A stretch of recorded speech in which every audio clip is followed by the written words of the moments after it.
Assalamualaikum warahmatullahi wabarakatuh. Perkenalkan, nama saya Delviana Junistiawati dari kelas 5A. Kali ini saya akan membahas mengenai penurunan hukum Gauss. Nah, hukum Gauss ini sebelumnya digunakan untuk mencari kuat medan listrik di sekitar muatan kontinu pada bentuk yang simetri. Tetapi hukum Gauss juga berlaku untuk semua jenis permukaan, baik simetri maupun tidak simetri. Penurunan hukum Gauss ini diawali oleh flux listrik atau garis-garis gaya medan listrik. Di sini terdapat gambar yang memperlihatkan suatu medan menembus permukaan. Medan listrik E menembus permukaan dengan vektor luas permukaan A. Nah, arah vektor luas permukaan A ini tegak lurus dengan permukaan tersebut, sehingga flux listrik yang melewati permukaan akan memenuhi flux sama dengan E dot A atau sama dengan E dikali A dikali cos theta. Dari perkalian dot ini akan menghasilkan perkalian skalar. Selanjutnya kita meninjau permukaan yang tertutup. Di sini terdapat persamaan flux sama dengan integral lipat 2 dikali E dikali dA. Persamaan medan listrik ini berasal dari hukum Coulomb, sehingga persamaannya menjadi K integral lipat 2 integral volume atau rho dikali R aksen. Nah, integral lipat 3 volume rho dikali R aksen ini menunjukkan R aksennya ini menunjukkan rapat muatan pada muatan sumber. Nah, kenapa ini integralnya ada lingkarannya itu disebut sebagai integral lipat 2 tertutup.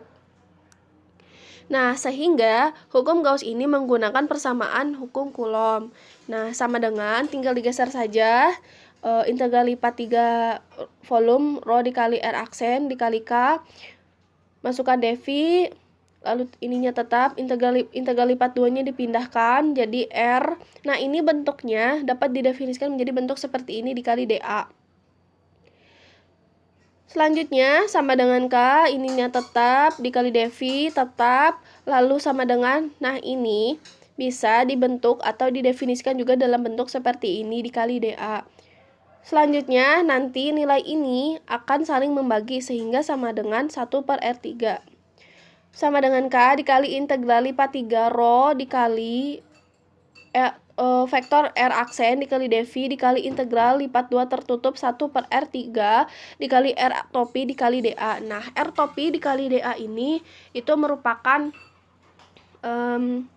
dapat kita definisikan persamaannya menjadi R topi dikali dA dikali cos alpha. Nah, cos alpha ini merupakan sudut yang terbentuk antara R topi dan dA. Sehingga persamaannya menjadi R topi dikali dA dikali cos 0 derajat. Nah, kenapa nilai sudutnya 0 derajat? Karena kalau kita bayangkan ini merupakan ruang yang terbentuknya adalah bola, maka permukaan dari bola itu dalam unsur keluasannya R itu didefinisikan sebagai jari-jari, maka dA-nya didefinisikan sebagai elemen luasnya yang searah dengan jari-jari, maka sudut yang terbentuk adalah 1 atau cos 0 derajat sama dengan 1. Nah, karena R topi ini juga bernilai 1, maka sisanya adalah dA. dA sama dengan R kuadrat sin theta d theta dpi. R kuadrat ini saling menghilangkan pada saat di sini. Kan dA ini sama dengan R kuadrat sin theta d theta dpi, maka R kuadratnya ini saling menghilangkan dengan ini. dpi ini merupakan, nah dA ini merupakan elemen luasnya. Selanjutnya integral lipat 2 tertutup sin theta d theta dpi sama dengan integral batasnya 0 sampai pi dikali sin theta d theta integral batasnya 0 sampai 2pi dikali dpi.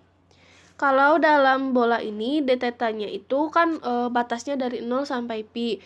Nah, kalau dpi ini sudut azimut. Kalau dalam bola itu berarti full lingkaran, artinya batasnya 0 sampai 2pi. Jadi integral sin theta d theta ini sama dengan min cos theta, dimasukkan batasnya 0 sampai pi dikali 2pi.